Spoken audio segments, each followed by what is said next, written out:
I am a paratrooper from China. During a training exercise, I was secretly dropped in Linkou.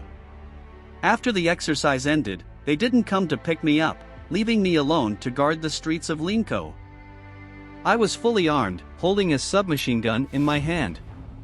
I was afraid that my appearance would scare the young people who were enjoying themselves, so I quietly made my way towards the dark intersection, planning to hail a taxi to take me to Taoyuan Airport and catch an Eastern Airlines flight back home. As I was sneaking past a department store nearby, several sharp-eyed girls suddenly screamed at me. Before I could react, they surrounded me and captured me, asking for selfies with thumbs up and heart-shaped poses. They said they had never seen such cool military attire and weapons before, and they really liked my cosplay outfit. One of the girls even took off the grenade from my waist and asked if she could play with it. I asked them if they weren't afraid of the communist army actually coming to attack. They replied, "If you were attacking us, wouldn't we be afraid of you?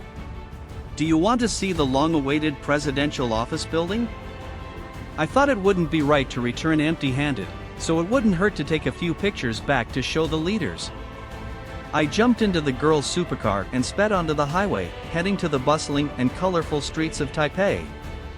On the way, besides talking about luxury brands and food, they kept arguing about plagiarism in academic papers.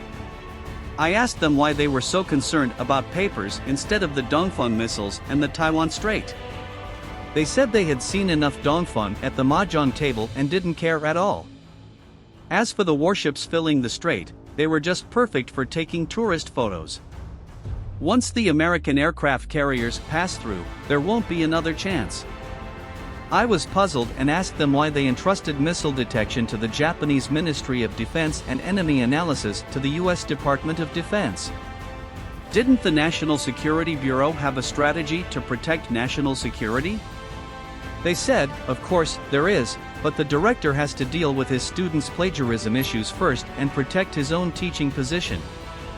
They believe in addressing internal affairs before external threats, gradually ensuring the security of the country. As they were talking, the girls had already brought me to Taoyuan Airport. After getting off the car, a group of passengers rushed to take pictures with me.